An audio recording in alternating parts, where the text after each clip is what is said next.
ഹരിയോ എല്ലാവർക്കും നമസ്കാരം. ഭഗവത്ഗീത ജ്ഞാനയജ്ഞത്തിലേക്ക് ഏവരെയും സഹർഷം സ്വാഗതം ചെയ്യുന്നു. 5-ാം അധ്യായമായ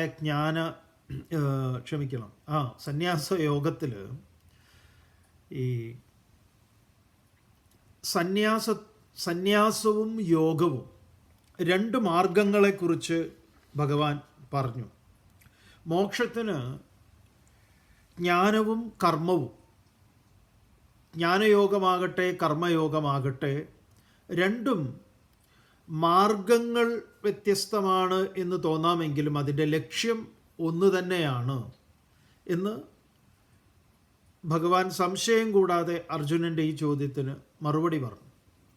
തുടർന്ന് ഈ സന്യാസം ആരാണോ സന്യാസത്തെ സ്വീകരിച്ചിരിക്കുന്നത്, ഏത് സന്യാസത്തെ? കർമ്മത്തിലെ ഫലേച്ഛയെ വെടിഞ്ഞിട്ട് കർമ്മം ചെയ്യുന്ന ജ്ഞാനത്തെയാണ് ഇവിടെ സന്യാസം എന്ന് പറഞ്ഞത്. അപ്പോൾ ആ സന്യാസിക്ക് ദുഃഖം ഉണ്ടാവും. എന്താണ് ആ സന്യാസിയുടെ ദുഃഖം? സന്യാസിയുടെ ദുഃഖം ഭഗവാൻ പറയാൻ പോകുന്നു. അപ്പോൾ അതിനു മുമ്പ് ഭഗവാൻ പറഞ്ഞു, എന്താണ്? യത് സാംഖ്യൈ പ്രാപ്യതേ സ്ഥാനം തത് യോഗൈരഭിഗമ്യതേ ഏകം സാംഖ്യം ച യോഗം ച യ പശ്യതി സ പശ്യതി. സാംഖ്യൈഹി, സാംഖ്യന്മാരാൽ, ജ്ഞാനികളാൽ, സാംഖ്യമാർഗം ആശ്രയിക്കുന്ന, ജ്ഞാനമാർഗത്തെ പിന്തുടരുന്നത് ആരാണോ അവർ യത് സ്ഥാനം പ്രാപ്യതേ, ഏത് സ്ഥാനത്തെയാണ് അവർ എത്തിച്ചേരുന്നത്? ഏത് സ്ഥാനത്തെ അവർ എത്തിച്ചേരുന്നു എന്ന് പറഞ്ഞു കഴിഞ്ഞാൽ ഏത് മനോവ്യാപാരത്തിൽ അവർ വർത്തിക്കുന്നു. അല്ലാതെ അവർ ഇവിടുന്ന് പോയി മരണാനന്തരം എവിടെയെങ്കിലും എത്തുന്നു എന്നുള്ളതല്ല. കാരണം പലപ്പോഴും വാക്കുകൾ നമ്മൾ ചിലതിലൊക്കെ കയറി പിടിച്ച് നമ്മുടെ മൊത്തത്തിൽ നമ്മൾ ഈ ആശയത്തെ തെറ്റായി മനസ്സിലാക്കും. അതുകൊണ്ട് ദയവ് ചെയ്ത് നിങ്ങൾ ഈ കാര്യങ്ങൾ, കാരണം നമുക്ക് ഒരുപാട് പരിമിതികളുണ്ട്. എന്താ നമ്മുടെ പരിമിതികൾ? നമ്മൾ പലപ്പോഴും ഉപയോഗിക്കുന്ന വാക്കുകളൊക്കെ തന്നെ നമ്മൾ നമ്മുടെ നിത്യജീവിതത്തിൽ മറ്റ് പല കാര്യങ്ങളെ ബോധ്യപ്പെടുന്ന വിധത്തിലുള്ളതാണ്. അപ്പോൾ ഇവിടെ അതേപോലെ ഇതേ ശബ്ദങ്ങൾ വരും, സംസ്കൃത ശബ്ദങ്ങളൊക്കെ വരുവേ. അപ്പോൾ ചിലപ്പോൾ നമ്മൾ അതിൽ കൊണ്ടുപോയി കെട്ടും. അപ്പോൾ അതിൻ്റെ ശരിയായ താത്പര്യത്തിൽ നിന്നത് മാറിപ്പോവും. അതുകൊണ്ട് അത് ശ്രദ്ധിക്കണം. അപ്പോൾ ഇവിടെ യത് സ്ഥാനം പ്രാപ്യതേ, ഏതൊരു സ്ഥാനത്ത്, ഇപ്പോൾ നമ്മൾ പറയാറുണ്ടല്ലോ, ഞാൻ ഈ പൊസിഷനിൽ എത്തിയത് ഒരുപാട് കഷ്ടപ്പെട്ടിട്ടാണ് ഈ സ്ഥാനത്ത് എത്തിച്ചേർന്നത് എന്നത്. അപ്പം അങ്ങനെയുള്ള, അല്ലെങ്കിൽ എവിടെയെങ്കിലും പോയി, അതല്ല, ഇതിൻ്റെ ഈ സഹജാവസ്ഥയെ അവർ കൈവരിച്ചിരിക്കുന്ന അതാണ് യത് ഗത്വ എന്ന നിവർത്തന്തയെന്ന് ഭഗവാൻ തുടർന്ന് പറയാൻ പോകുന്നുണ്ട് മുന്നിലേക്ക് വരുന്ന സമയത്ത്. എവിടെ എത്തിയാൽ തിരിച്ചു വരവില്ലയോ എന്നുള്ളത്.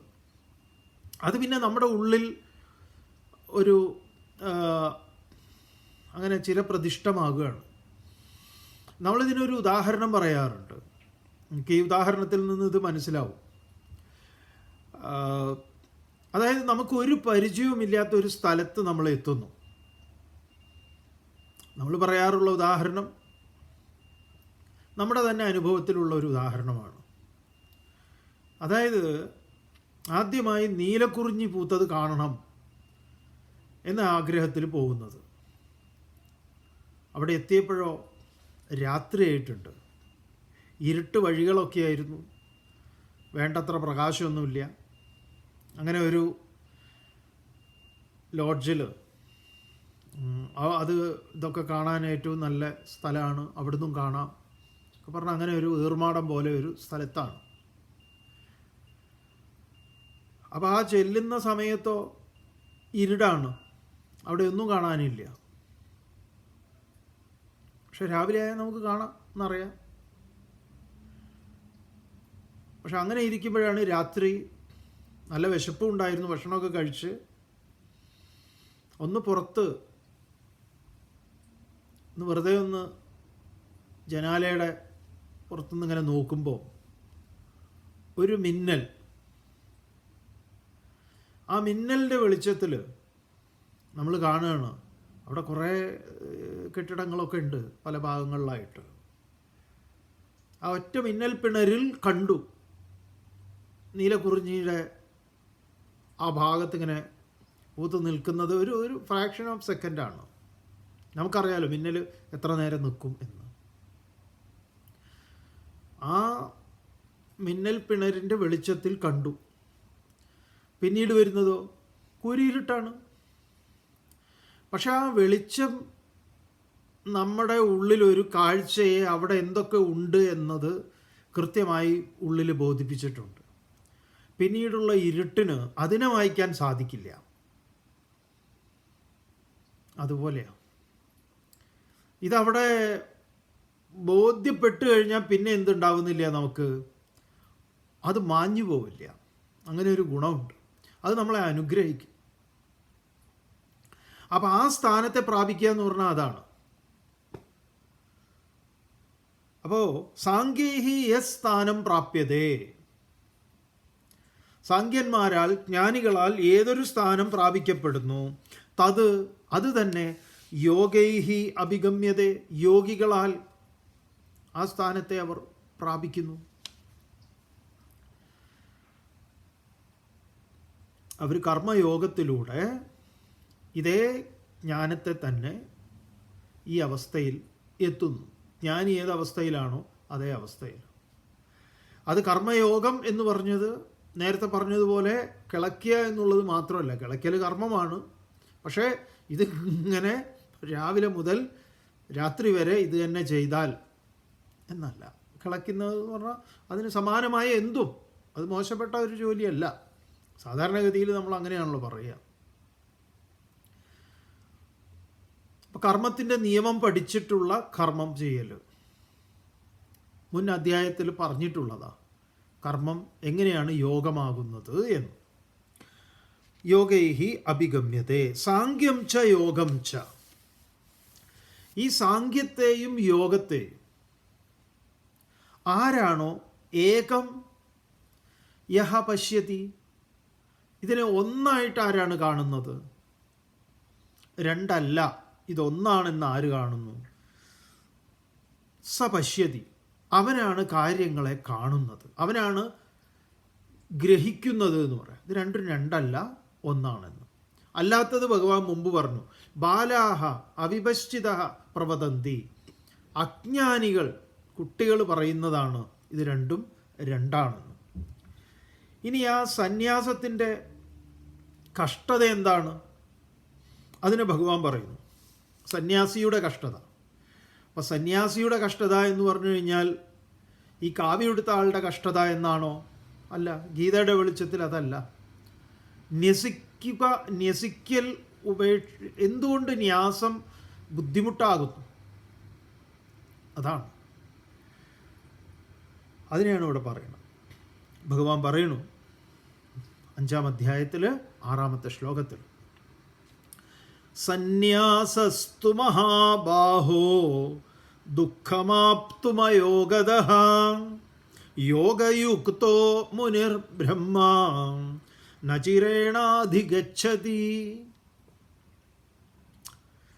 ഹേ മഹാബാഹോ, വീണ്ടും നിനക്ക് സാധിക്കും, നിനക്ക് സാധിക്കാത്തതായിട്ടുള്ള ഒന്നുമില്ല അർജുന. സന്യാസഃ തു അയോഗതഃ ആപ്തും ദുഃഖം.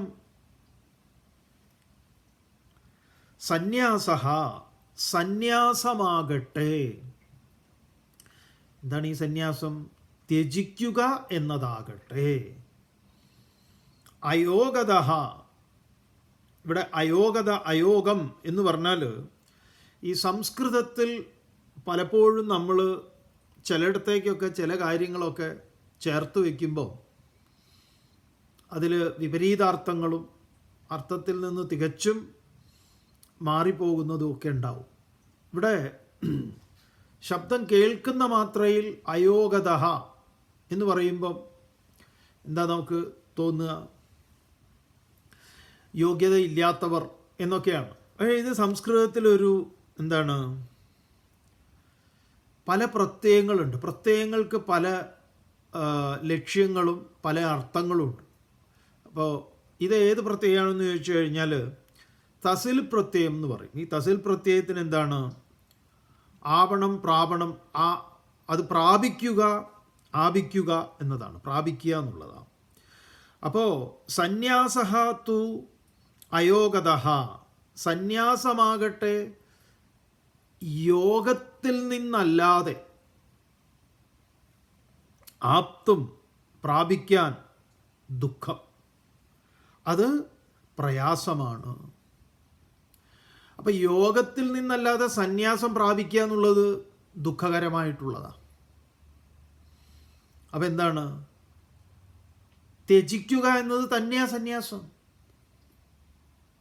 വളരെ പ്രധാനപ്പെട്ടതാണ് ത്യാഗം. അതാണ് യജിക്കുക എന്നത്. എങ്ങനെയാണ്, എന്തുകൊണ്ടാണ് ഇവരൊക്കെ ഈ വലിയ യാഗങ്ങൾ ചെയ്യുന്ന? ഏറ്റവും വലിയ യാഗം ഏതാണ്? വിശ്വജിത് യാഗമാണ്. എന്താ വിശ്വജിത് യാഗം എന്ന് പറഞ്ഞാൽ? വിശ്വത്തെ തന്നെ ത്യജിക്കുകയാണ്.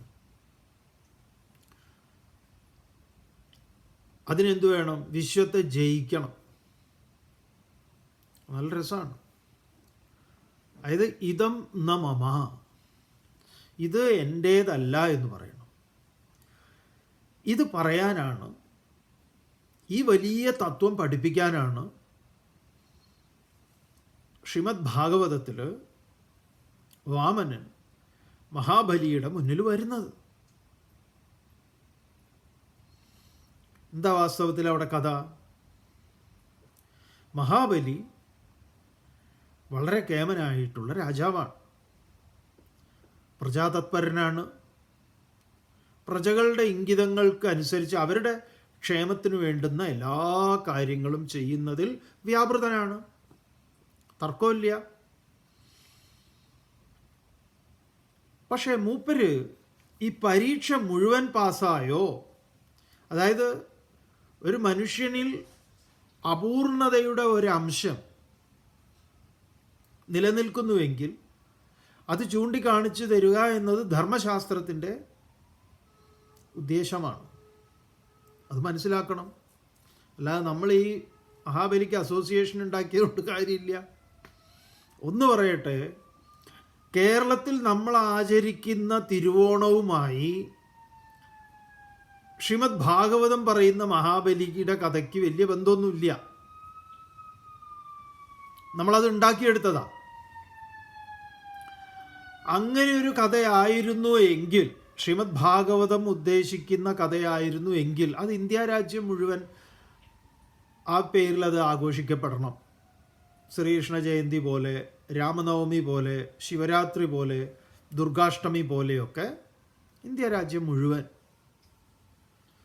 ഈ മതത്തെ, ഈ ധർമ്മത്തെ ആരൊക്കെ ആചരിക്കുന്നു, അനുസരിക്കുന്നു, അവരെല്ലാം ആഘോഷിക്കണം. ഇത്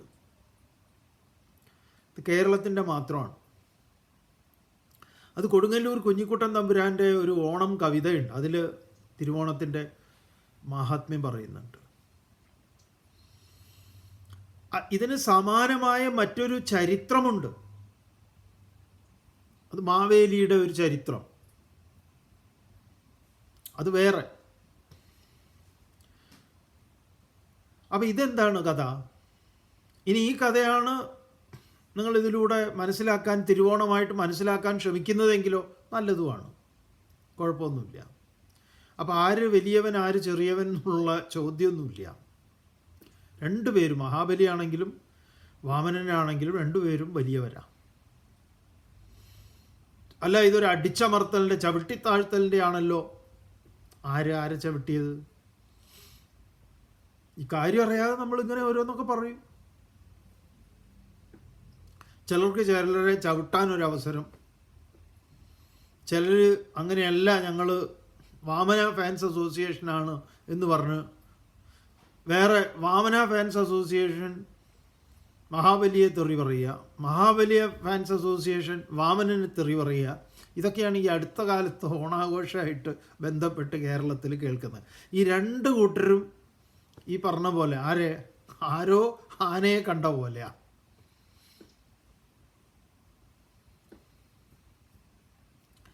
കഥ എന്താണ്? കഥ ഈ പറഞ്ഞ പോലെ 3 ലോകത്തിൻ്റെ അധിപനായി, ത്രിലോകാധിപനായി മഹാബലി വാണരുളുന്ന കാലം. അങ്ങനെ ബലി മഹാബലി ആയിട്ടില്ല, മൂപ്പര് ബലിയാണ്.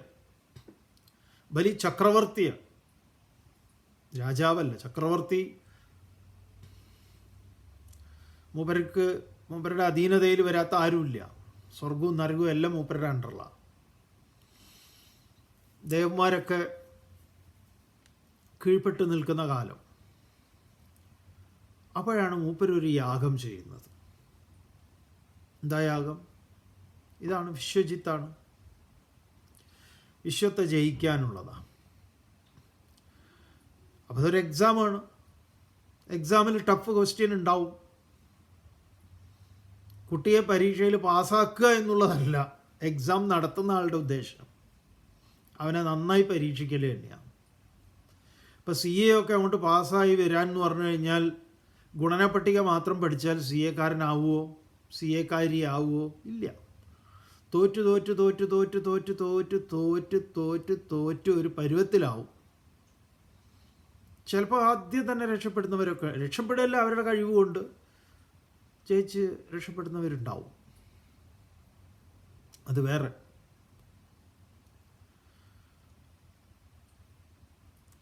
അത് ആ പരീക്ഷയിൽ തോൽക്കുക എന്നുള്ളത് തന്നെ ഒരു രസമാണ്.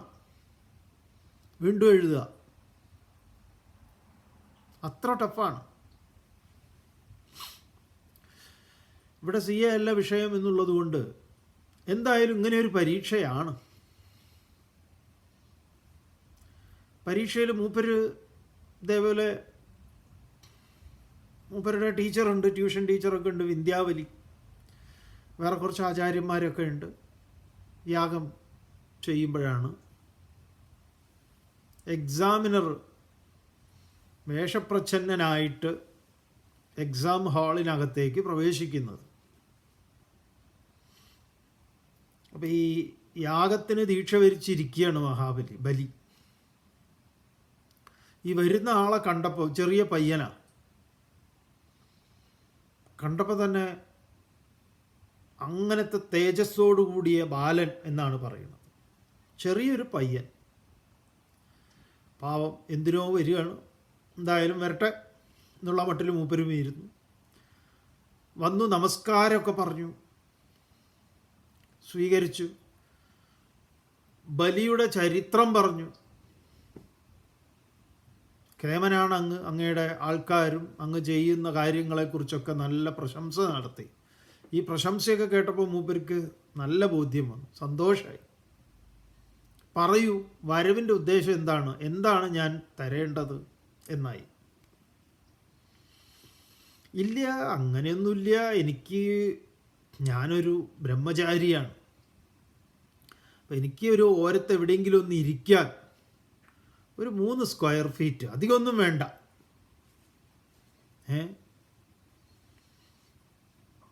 എന്നെ ഇന്ന ഭവന പദ്ധതിയിൽ ഉൾപ്പെടുത്തിയിട്ട് എനിക്കൊരു ചെറിയ വീട്, 3 സെൻറ്റിൻ്റെ ഒരു വീടായാലും മതി, ഒരു അടച്ചുറപ്പുള്ള ഒരു സ്ഥലം, അത്രേ വേണ്ടു. അത് ലൈഫിൽ ഉൾപ്പെടുത്തിയാലും വേണ്ടില്ല, EMS ഭവന പദ്ധതിയിൽ ഉൾപ്പെടുത്തിയാലും വേണ്ടില്ല, ലക്ഷം വീട് പദ്ധതിയിൽ ഉൾപ്പെടുത്തിയാലും വേണ്ടില്ല, ഇനി അതല്ല ഏതെങ്കിലും ഒരു യോജനയിൽ ഉൾപ്പെടുത്തിയാൽ ഏതിലായാലും വേണ്ടില്ല, എനിക്കൊരു 3 സെൻറ്റ് എന്ന് ആളുകൾ കഷ്ടപ്പാട് കൊണ്ട് ദുരിതം അനുഭവിക്കുന്നവർ മന്ത്രിമാരുടെ മുന്നിൽ അപേക്ഷ വയ്ക്കുന്നത് പോലെ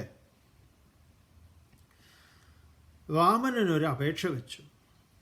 ഒരു 3 സെൻറ്റ്, 3 സെൻറ്റല്ല, 3 സ്ക്വയർ ഫീറ്റ്, അതാണ് 3 അടി അളന്നെടുക്കുന്നത്.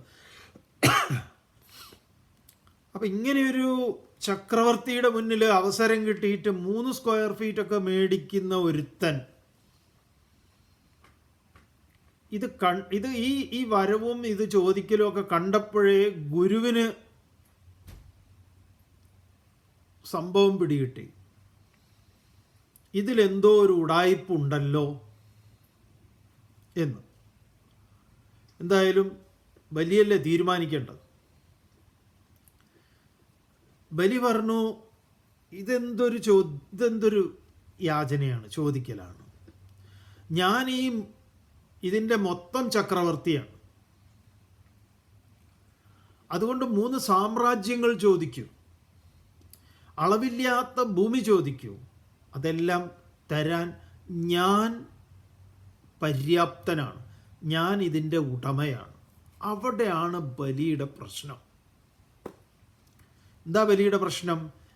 ഞാൻ ഇതിൻ്റെ ഓണറാണ്. ആണോ? അല്ല. ഈ ഓണറാണ് വന്നത്. മൂപ്പര് പോലും ഓണർഷിപ്പ് എടുക്കാത്തതാണ്. ശരിയായ ഉടമ വന്നിരിക്കുകയാണ്.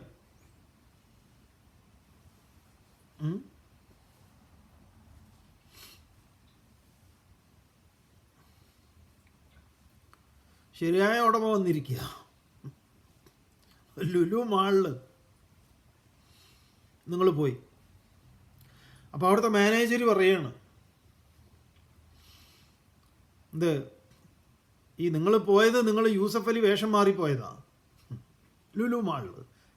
കാരണം ചിലതൊന്നും പറഞ്ഞാൽ നമുക്ക് മനസ്സിലാവില്ല, അതുകൊണ്ട് പറയാം. അങ്ങനെ വേഷം മാറി ഇങ്ങോട്ട് പോയപ്പോൾ അവിടുത്തെ ആൾ പറയുക, മാനേജറാണ്, ജനറൽ മാനേജറാണ്, എന്താ വേണ്ടത് എടുത്തോളൂ, എൻ്റെതാണിത്.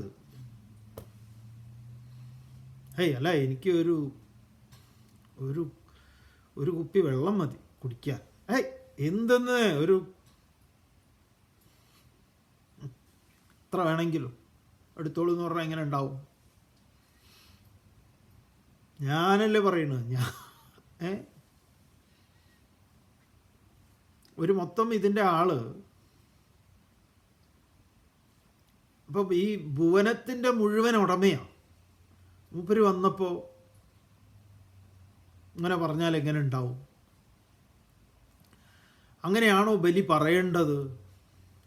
ഒന്നാമത് ബലി എക്സാമിലെ ക്വസ്റ്റ്യൻ ആണെന്ന് മനസ്സിലാക്കിയില്ല. അതാണ് ഏറ്റവും വലിയ പ്രശ്നം. ഈ ക്വസ്റ്റ്യൻ, ചില ക്വസ്റ്റ്യൻ വന്നു കഴിഞ്ഞാൽ അത് നന്നായി മനസ്സിലാക്കണമല്ലോ. പെട്ടെന്ന് ചാടിക്കേറി ഉത്തരം എഴുതരുത്. അത് ചില കുത്ത് കോമ മാറിപ്പോയാൽ പോയി, കഥ കഴിഞ്ഞു എല്ലാം.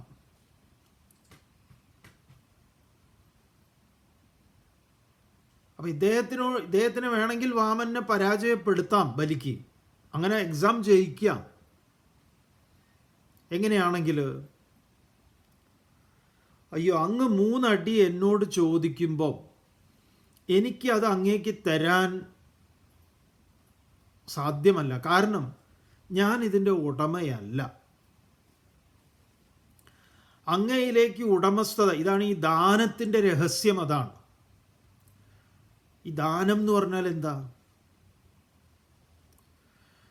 സ്വസ്വത്വ നിവൃത്തി, പരസ്വത്വ ആപാദനം, ദാനം. സ്വന്തം ഉടമസ്ഥതയെ കൈയൊഴിയണം, എന്നിട്ട് മറ്റൊരാളിലേക്ക് ഏൽപ്പിക്കുന്നതിനെയാണ് ദാനം എന്ന് പറയുക. പക്ഷെ ആ ക്വസ്റ്റ്യൻ അതായിരുന്നു. ക്വസ്റ്റ്യൻ പ്രാക്ടിക്കലായിട്ടാണ് വന്നത്, പേപ്പറിലല്ല വന്നത്. ക്വസ്റ്റ്യൻ അങ്ങനെയാണ് വരിക. ഇതിൽ നമ്മുടെ മുന്നിലും ഇങ്ങനെ ക്വസ്റ്റ്യൻ വരുവേ. അപ്പോൾ സ്വന്തം ഉടമസ്ഥതയെ, സ്വസ്വത്വ നിവൃത്തി, അതിനെ നിവർത്തിക്കണം. എന്നിട്ടോ പരസ്വത്വ ആപാദനം, മറ്റവനിലേക്ക് ഏൽപ്പിക്കണം. അപ്പോൾ വന്നവനോട് പറയാം, എന്ത് പറയാം? മോനെ, ഇത് നിൻ്റെതാണ് ഈ ഭൂമി, എനിക്ക് എന്ത് അവകാശമുണ്ടോ അതേ അവകാശം നിനക്കുണ്ട്. നിനക്ക് എവിടെ വേണമെങ്കിലും 3 അടിയോ 300 അടിയോ എത്ര വേണമെങ്കിലും. പക്ഷെ ഞാൻ എഴുതി തരാനോ ഞാനത് പറയാനോ ആളല്ല. ഞാൻ ചക്രവർത്തിയാണെന്നൊക്കെ നാട്ടുകാരൊക്കെ പറയുന്നുണ്ട്, അതൊക്കെ വേറെ കാര്യം. അതുകൊണ്ട് അങ്ങനെ പറഞ്ഞാൽ എന്തായി? അപ്പം എക്സാം പാസ്സായി. ഇത് മൂപ്പര് വീണ്ടും വീണ്ടും വലിയ വലിയ വീരവാദങ്ങൾ പറയാൻ തുടങ്ങി. അങ്ങനെയായപ്പോഴാണ് പരീക്ഷ കടുപ്പിച്ചത്. പരീക്ഷ വീണ്ടും വീണ്ടും വീണ്ടും കടുപ്പിച്ചിട്ടുണ്ട്. ആ കടുപ്പിച്ച് പിന്നെ മൂപ്പർക്ക് പിടികിട്ടി ഇത് എക്സാമാണ് എന്നുള്ളത്. അപ്പം പിന്നെ അതിൽ പരീക്ഷയിൽ ജയിക്കുക എന്നത് തന്നെയാണ്. അങ്ങനെ ബലി അതിൽ ജയിക്കുകയാണ്. അങ്ങനെയാണ് ബലി മഹാബലിയാകുന്നതും വാമനനാൽ അനുഗ്രഹിക്കപ്പെടുന്നതും. വാമനൻ ഒരൊറ്റ അടി കൊണ്ട് തന്നെ സർവവും അളന്നു. നമ്മളുടെ അങ്ങനെയാണ്, ഒരടി കൊണ്ടൊക്കെ അളക്കും, എല്ലാം അളക്കും. ചിലപ്പോൾ ചില രോഗങ്ങളൊക്കെ വരട്ടെ, സ്വാമി അങ്ങനെയൊന്നും പറയാതെ, നമ്മളിപ്പോൾ പറഞ്ഞുകൊണ്ട് വരണമെന്നില്ലല്ലോ.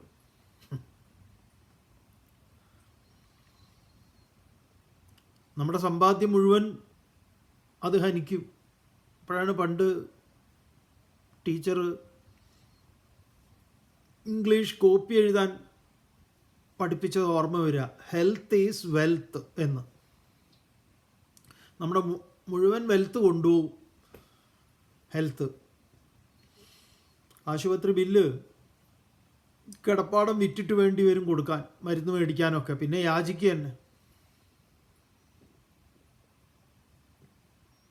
അപ്പം ഈ അളന്നെടുക്കാൻ മൂപ്പരുടെ ഈ മെഷർമെൻറ്റ്, അളവുകോല് പല വിധത്തിലാണ് വരിക. അതുകൊണ്ടാണ് ശങ്കര ഭഗവത്പാദർ പറയുന്നത്, മാ കുരു ധനജന യൗവന ഗർവം ഹരതി നിമേഷാത് കാലസർവം. മോനെ, ഒരു കാലത്തിൻ്റെ മുന്നിൽ ഒരു നിമിഷം മതി ഇതൊക്കെ ഹരിച്ചു കളയാൻ. മാ ഗുരു, വേണ്ട, അരുത്. യൗവനം, ധനം, മാ കുരു ധന ജന യൗവന ഗർവം. കുറച്ച് ആളുകൾ പിറയിൽ റാമൂളാനുണ്ട്, വേണ്ട എന്ന് പറയാം. ഹരതി നിമേഷാത് കാലസർവം മായാമയമിതമഖിലം ബുദ്ധ്വ ബ്രഹ്മപദം ത്വം പ്രവിശ വിദിത്വ. ഇതിൻ്റെ യാഥാർത്ഥ്യം, സത്യത്തെ അന്വേഷിക്കാൻ നോക്ക്. അപ്പം ബലിക്ക് എന്തു പറ്റി? ഇതാണ് ബലിക്ക് പറ്റിയത്. അല്ലാതെ നമ്മളെന്താ പറയാന്നറിയോ, ബലിയുടെ അടുത്ത് നിന്ന് ഭരണം പിടിച്ചെടുക്കാൻ വേണ്ടി ഇയാളെ ചവിട്ടി താഴ്ത്തി. എന്താ നമ്മളതിന്ന് മനസ്സിലാക്കുക? സുതലം എന്ന് പറയുന്നിടത്തേക്കാണ് പാതാളം നല്ല കഥ പറയുന്നത്. സുതലം സുഷ്ടും തലമിതി. അവിടെ ഞാൻ അങ്ങയുടെ സെക്യൂരിറ്റി ആവാന്ന് പറഞ്ഞു. അങ്ങയുടെ ദാസനാണ് ഞാൻ. ഭഗവാനെ തന്നെ ബലി, അങ്ങനെയാണ് ബലി കേവലം ബലിയായ ബലി മഹാബലിയാവുന്നത്. അത് നമ്മളെ ഇതേപോലെ, അപ്പോൾ ഈ ബലിയാവുക എന്ന് പറയുന്നത് കുറച്ച് ബുദ്ധിമുട്ടാണെന്നാണ് ഭഗവാൻ പറയുന്നത്. അയോഗതഃ ആപ്തും ദുഃഖം. യോഗ പ്രയാസമാണ്, ആപ്തും ദുഃഖം. അപ്പം ഈ പരീക്ഷ പാസ്സാവണം. ബലിയുടെ കഥയൊക്കെ വിടും, പോട്ടെ. ഈ പരീക്ഷ നമുക്ക് പാസ്സാവാൻ പറ്റുമോ എന്നുള്ളത്, പാസ്സായിട്ടുണ്ടോ? പരീക്ഷ ഇഷ്ടംമാതിരി നടന്നിട്ടുണ്ട് ജീവിതത്തിൽ. ഈ പരീക്ഷ നടക്കാത്തവരൊന്നും ഉണ്ടാവില്ല.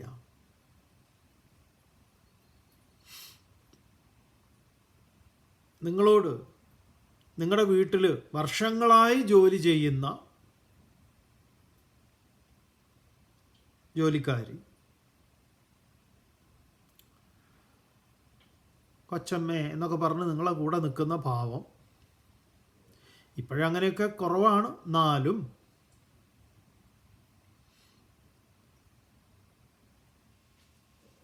അവർക്ക് ഒരു സാരി ഉണ്ടോ എനിക്ക് പഴയത് കൊച്ചമ്മയുടെ ഉടുക്കാത്തത് തരാൻ എന്ന് ചോദിച്ചു. കെട്ടുകണക്കിനുണ്ട് എന്ന് ഇവർക്കറിയാം. ഇവരൊക്കെ തന്നെയാണ് മടക്കി വെക്കാറൊക്കെ ഉള്ളത്. അപ്പം ഈ ചോദിച്ചപ്പോൾ തന്നെ തോന്നിയിട്ടുണ്ട്, ഇവളെ എൻ്റെ സാരിയിൽ കണ്ണു വെച്ചിട്ടുണ്ട്. നിനക്ക് ഞാൻ തരാം, പോകുമ്പം തരാം എന്ന് പറഞ്ഞു. അങ്ങനെ പതിവ് പോലെ ജോലിയൊക്കെ കഴിഞ്ഞ് ഇതിനത് നല്ല ഓർമ്മയുണ്ട്, ഏതാണാവോ തരിക എന്നൊക്കെ ഉള്ളത്. പോവാൻ നേരത്ത് പതിവ് പോലെ അത് പോവാൻ, ശരി ഞാൻ പോട്ടെ എന്ന് പറഞ്ഞു. ശരി എന്ന് പറഞ്ഞു. ഞാൻ പോട്ടെ കൊച്ചമ്മേന്ന് ഒന്നുകൂടെ ചോദിച്ചു. എന്താ? അല്ല, എന്നോട് ഇങ്ങനെ പറഞ്ഞിരുന്നു, കൊച്ചമ്മ മറന്നുപോയി തോന്നുന്നുണ്ട്. എന്ത്? ഒരു മിനിറ്റ് നോക്കട്ടെ, ഞാൻ വരാം, നിൽക്കവിടെ എന്ന് പറഞ്ഞു. എന്നിട്ട് അതിനവിടെ നിർത്തി സാരി തിരയുക അലമാറയിൽ. ഓരോന്നിങ്ങനെ എടുത്ത് പുറത്തേക്ക് വെക്കുമ്പോൾ ഇത് കൊടുക്കണ്ട, ഇത് നല്ലതാണ്. ഒരു സാരി അതൊന്ന് എടുത്തു കൊടുക്കാൻ എന്താണ്? സന്യാസ ദുഃഖം.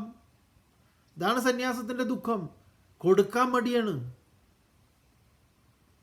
ഇത് മഴയത്ത് ഉടുക്കാം, ഇതാ അയ്യോ ഇത് ഞാൻ ആകെ 2 ഉടുക്കലേ എടുത്തിട്ടുള്ളൂ. ഏത് എടുത്താലും 100 കൊല്ലം പഴക്കമുള്ളതാണെങ്കിലും അമ്മ തന്നതാണ്, എന്നാലും ഇത് അമ്മ തന്നതാണ്, ഇത് അമ്മായി തന്നതാണ്.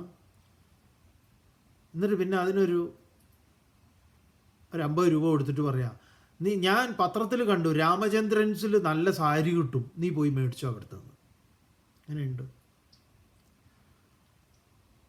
എന്നിട്ട് ഈ 50 അടുത്ത ശമ്പളത്തിൽ കിഴിക്കുകയും ചെയ്യും. കൊടുക്കുക ദുഃഖമാണ്, ത്യജിക്കൽ. ത്യജിച്ചു നോക്കൂ, അപ്പം അറിയാം. എല്ലാവരും അങ്ങനെയാണ് നല്ലേ, ഇത് കേൾക്കുന്ന എല്ലാവരും അങ്ങനെയാണ് നല്ല. ചിലർ കൊടുക്കൽ കൂടുതലാണ്.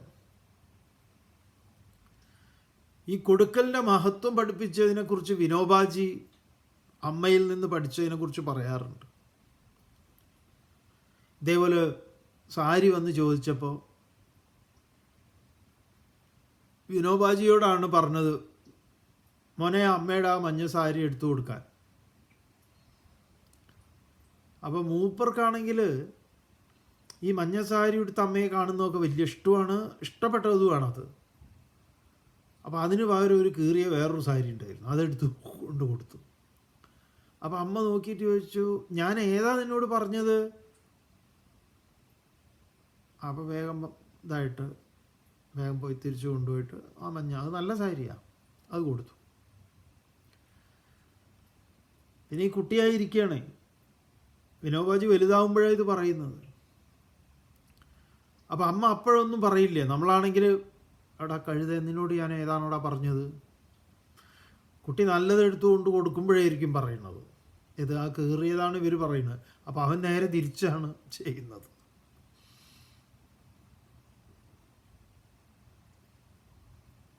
അപ്പോൾ ഈ വിനോബാജിക്കൊരു ഇതാണ് പറയുന്നത്, ഈ വൈകുന്നേരമൊക്കെ ഇങ്ങനെ മടിയിൽ തലയിൽ കിടത്തിയിട്ട് ഇങ്ങനെ തലയിൽ കൈവിരൽ ഓടിച്ചിട്ട് ഓരോന്നിങ്ങനെ പറയും. അപ്പോഴാണ് ഈ തെറ്റുതിരുത്തലിൻ്റെ സമയമാണത്. അപ്പോൾ കൈവിരൽ ഓടിക്കുമ്പോഴേ വിനോബാജിക്ക് ഒരു ശങ്ക തുടങ്ങും, ഇത് എന്ത് ചോദ്യമാണ് വരുന്നത് എന്ന്. അപ്പോൾ ചോദിക്കും, മോനോട് അമ്മ ഏത് സാരിയായിരുന്നു കൊടുക്കാൻ പറഞ്ഞത് എന്നതാണ്. അപ്പോൾ എന്താ അത് കൊടുക്കാതെ ഇത് എടുത്തു കൊണ്ടുവന്ന് എന്തിനാ? അല്ല എനിക്ക് അത് അമ്മ ഇത് നല്ല സാരിയല്ലേ അതുകൊണ്ടാണ്. അപ്പോൾ പറയുന്നുണ്ട്, നമ്മൾ കൊടുക്കുമ്പം ഒരാൾക്ക് നല്ലതല്ലേ കൊടുക്കാവൂ. നമുക്കത് കിട്ടുമ്പം നമുക്ക് ഉപയോഗിക്കാൻ പറ്റാത്ത ഒന്ന് കിട്ടിയാൽ നമുക്ക് സന്തോഷമാവുമോ? അപ്പം കൊടുക്കുന്നത് എങ്ങനെ വേണം? വേദം പറയും, ശ്രദ്ധയാദേയം ഭിയാദേയം സംവിധാദേയം. ശ്രദ്ധയോടുകൂടി കൊടുക്കണം. ഭയത്തോടു കൂടിയിട്ട് ഈ കൊടുക്കുന്നതിൽ എന്തെങ്കിലും അപാകത ഉണ്ടോ? അല്ലെ ഓന്തൊക്കെയായി ജനിക്കേണ്ടി വരും, കിണറിൽ കുറേ കാലം കെടുക്കേണ്ടി വരും. പണ്ടൊരു ആള് പശുവിനെ കൊടുത്തതുപോലെയാവും. മൃഗൻ യജ്ഞം നടത്തിയ പോലെയാവും. സംവിധാതെ നല്ലോണം കൊടുക്കണം. ഈ അമ്പലത്തെ കമ്മിറ്റിയിൽ അമ്പലക്കാർ ഭണ്ഡാരം തുറന്നു നോക്കുമ്പോൾ നോട്ട് ഒക്കെ അജാതി ദ്വാരങ്ങൾ കാണാം. പ്രസിഡന്റ് നോക്കുമ്പോൾ അപ്പുറത്ത് സെക്രട്ടറി നിൽക്കുന്നത് കാണാം, കമ്മിറ്റിക്കാരെ മുഴുവൻ കാണാം. അങ്ങനെ ഏറ്റവും മുഷിഞ്ഞതാ കൊണ്ടുപോയിട്ടിടുക. ദൈവം മാറ്റിയെടുത്തു. ദൈവത്തിന് എന്തിനാ ഇപ്പോൾ ഇതൊക്കെ എന്ന്. അപ്പോൾ ഈ ത്യാഗ കൊടുക്കൽ കുറച്ച് ബുദ്ധിമുട്ട് തന്നെയാണ്. ഉടമസ്ഥത കൈയൊഴിയലോ എൻ്റെ അമ്മോ. ലൊട്ടിലൊടുക്ക് സാധനങ്ങൾ നമുക്ക് ഒരു ഉപയോഗവും ഇല്ലാത്തത്. ഫ്രിഡ്ജ് മേടിച്ചു, പുതിയ ഫ്രിഡ്ജ് മേടിച്ചു, അത് കൊണ്ടുവന്ന വലിയ ഒരു കാർബോർഡിൻ്റെ പെട്ടിയുണ്ട്. അത്യാവശ്യം കാണാനൊക്കെ നല്ലൊരു ഇതൊക്കെ ഉള്ളൊരു പെട്ടിയാണ്. ഒന്നുമില്ല, കാർബോർഡാണത്. അപ്പോൾ അതും എടുത്തു വെച്ചിരിക്കുക. അതൊക്കെ അവിടുന്ന് എടുത്ത് മാറ്റി ഇത് തുടച്ച് വൃത്തിയാക്കലൊക്കെ ഭയങ്കര പണിയാണ്. അപ്പോൾ ജോലിക്കാർക്ക് അതിലും ഒരു നോട്ടമുണ്ട് പാവം. അത് കിട്ടിയാൽ അവർക്ക് എന്താണ്, അവർ ഈ അടുക്കളയിൽ അവിടെ ഇട്ട് ഇരിക്കാനും ഒക്കെ നല്ല അവർക്ക് തോന്നി. അതിങ്ങനെ മടക്കി ഇങ്ങനെ ഇട്ട് കഴിഞ്ഞാൽ നല്ല സുഖമാണ്, അതിൽ ഇരിക്കുകയും കിടക്കുകയും ഒക്കെ ചെയ്യാം. അവരും കണ്ണു വെച്ചിട്ടുണ്ട് പാവം. ഇത് ചോദിച്ചു, ഇത് വേണോ കൊച്ചമ്മ? അത് ഫ്രിഡ്ജ് കേട് വരുമ്പോൾ അതിലിട്ട് കൊണ്ടുപോവാം. എങ്ങനെയുണ്ട്? ഇട്ട് കൊണ്ടുപോകാൻ വേണ്ടിയിട്ട് എടുത്തു വെച്ചിരിക്കുക. ഒരു ഒരു ഒരു ഈ പറഞ്ഞതുപോലെ ഒരു കാർഡ്ബോർഡ് പെട്ടി പോലും ഒരു ഉപകാരമുള്ള ഒരാൾക്ക് കൊടുക്കാതെ വീട്ടിൽ ചണ്ടിഭണ്ഡാരങ്ങളാക്കി ഇങ്ങനെ ഡംപ് ചെയ്ത് വെക്കുന്നതിൽ ആനന്ദം കണ്ടെത്തുന്നവരുണ്ട്. അവരാണെങ്കിലും അവരൊക്കെയാണ് ഗീത പഠിക്കുന്നത്. നിങ്ങളാദ്യം കൊടുക്കുന്നതിൽ ആനന്ദം കണ്ടെത്തും. നമ്മൾ കൊടുക്കുന്നത് വേറൊരാൾ ഉപയോഗിച്ച് കാണുമ്പം സന്തോഷമല്ലേ ഉണ്ടാവുക? ഇത് നിനക്ക് നന്നായി ചേരുന്നുണ്ട്, നീ അങ്ങനെ സൂഹിക്കണ്ട എന്ന് പറഞ്ഞുകൊണ്ട് മേടിക്കുക. അപ്പം ഇത് ദുഃഖമാണ് എന്ന് ഭഗവാൻ പറയുന്നതിൽ കാര്യമുണ്ടേ. ഹേ മഹാബാഹോ സന്യാസഹാത്തു അയോഗത ആപ്തും ദുഃഖം. ദുഃഖമുള്ള കാര്യമാണ് സന്യാസിയാവുക എന്നുള്ള ദുഃഖം. എന്താണ്? ഇതാണ് ദുഃഖം. കാവിടാനും രുദ്രാക്ഷമാല ഇടാനും താടി നീട്ടാനും അല്ലെങ്കിൽ ഇങ്ങനെയുള്ള എന്തെങ്കിലുമൊക്കെ കാണിച്ചു കൂട്ടാനൊന്നും ഒരു ദുഃഖവുമില്ല. ഒന്നിനും ദുഃഖിക്കേണ്ട കാര്യമില്ല. പക്ഷേ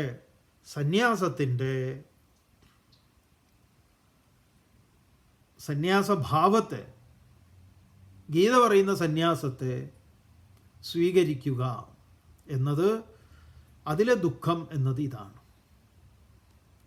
അതുകൊണ്ട് യോഗയുക്ത മുനിഹി, എന്നാൽ യോഗയുക്തനായ മുനി, ഈ ബന്ധനങ്ങളിൽ നിന്ന് മോചിതനായിട്ടുള്ളവൻ. മുനി എന്ന് പറഞ്ഞാൽ മൗനി എന്ന് പറഞ്ഞാൽ മിണ്ടാതിരിക്കുന്നവൻ എന്നല്ല, പ്രതീക്ഷകളെല്ലാം അകന്ന മനസ്സിൻ്റെ ഭാവമാണ്. എന്താ പ്രതീക്ഷ അകന്ന? ഇനിയൊന്നും ഗതിയില്ല എന്നുള്ളതാണോ? അതല്ല. ഈ ഏടാകൂടങ്ങളിലൊന്നുമില്ലേ.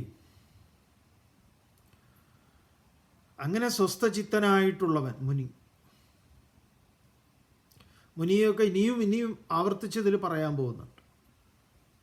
ഗംഭീരമായിട്ട് പറയുന്നുണ്ട്. ഇതിൽ തന്നെ പറയാൻ പോവുക മുന്നിലേക്ക് വരുമ്പോൾ. ആ മുനിഹി ന ചിരേണ, ഒട്ടും വൈകാതെ, ബ്രഹ്മ അധിഗച്ഛതി, ബ്രഹ്മത്തെ, ഇവിടെ ബ്രഹ്മ അധിഗച്ഛതി എന്ന് പറഞ്ഞാൽ സന്യാസത്തെ. ഓരോന്നിങ്ങനെ ആ പദങ്ങളെ ആ ശ്ലോകത്തിൽ പറഞ്ഞു വരുമ്പം തേന, അതുകൊണ്ട്, ഏതുകൊണ്ട്, എന്താണോ പറഞ്ഞിട്ടുള്ളത് അതുകൊണ്ടാണ്. അപ്പം ഇവിടെ ബ്രഹ്മ എന്ന് പറഞ്ഞാൽ ആ സന്യാസത്തെ അധിഗച്ഛതി, പ്രാപിക്കുന്നു. അപ്പോൾ ആ ന്യാസത്തിലാണ് ഇതിൻ്റെ ഗുട്ടൻസ് മുഴുവൻ ഇരിക്കുന്നത്. അങ്ങനെയുള്ള ആ തുടർന്ന് ഭഗവാൻ പറയുന്നു, യോഗയുക്തോ വിശുദ്ധാത്മാ വിജിതാത്മാ ജിതേന്ദ്രിയഃ സർവഭൂതാത്മഭൂതാത്മാ കുർവന്നപി ന ലിപ്യതേ. യോഗയുക്തഃ വിശുദ്ധാത്മാ വിജിതാത്മാ ജിതേന്ദ്രിയഃ സർവഭൂതാത്മഭൂതാത്മാ കുർവൻ അപി ന ലിപ്യതേ. ഇതാണ് ദ ആർട്ട് ഓഫ് ലിവിങ് എന്ന് പറയുന്നത്. എന്താണ് യോഗയുക്തഃ? യോഗത്തോടു കൂടിയവൻ. എന്താണ് യോഗം? യോഗ എന്ന പരിശീലനം അഭ്യസിക്കുന്നവനാണോ? അവനെക്കുറിച്ചല്ല. അങ്ങനെയുള്ള യോഗത്തോടു കൂടിയവൻ, ജ്ഞാനവുമായി ചേർന്ന് നിൽക്കുന്നവൻ, അറിവ് ലഭിച്ചിട്ടുള്ള അയാൾ, അങ്ങനെയുള്ള അവൻ വിശുദ്ധാത്മാ വിജിതാത്മാ, ഒരു തരത്തിലുള്ള മാലിന്യവും മനസ്സിലേൽക്കാത്തവനാണ്. അതുകൊണ്ട് തന്നെ വിജിതാത്മാ, മനസ്സിനെ ജയിച്ചവനാണ്. ഇതൊക്കെ അവൻ്റെ വിശേഷണങ്ങളാണ്. അവനാരാണ്? വിജിതാത്മയാണ്, വിശുദ്ധാത്മയാണ്. ജിതേന്ദ്രിയ, ഇന്ദ്രിയങ്ങളെ ജയിച്ചവനുമാണ്. പരീക്ഷ പാസ്. അതാണ് ഈ ലോകത്ത് നമ്മുടെ മുന്നിൽ നമ്മൾ നിത്യജീവിതത്തിൽ നമ്മുടെ മുന്നിൽ, അതുകൊണ്ട് ഗൃഹസ്ഥാശ്രമം ഏറ്റവും വലിയ ധന്യമായ ആശ്രമമാണ്. നമ്മളാണ് എപ്പോഴും പരീക്ഷയിൽ ചോദ്യങ്ങൾ നേരിട്ട് കൊണ്ടിരിക്കുന്നത്. എല്ലാം പ്രാക്ടിക്കലാണ്, തിയറിയല്ല. തിയറി എളുപ്പത്തിൽ പാസ്സാവാം. അങ്ങനെയുള്ള ജിതേന്ദ്രിയ,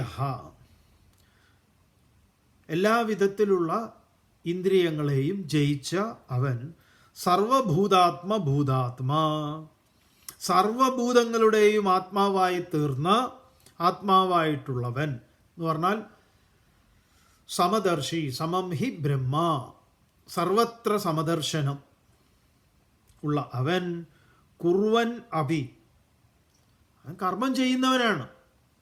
പക്ഷെ എന്താണ് അവനിൽ ന ലിപ്യതേ, കർമ്മങ്ങളൊന്നും തന്നെ, കർമ്മത്തിൻ്റെ ദോഷങ്ങളൊന്നും ലേപനം ചെയ്യിക്കുന്നില്ല.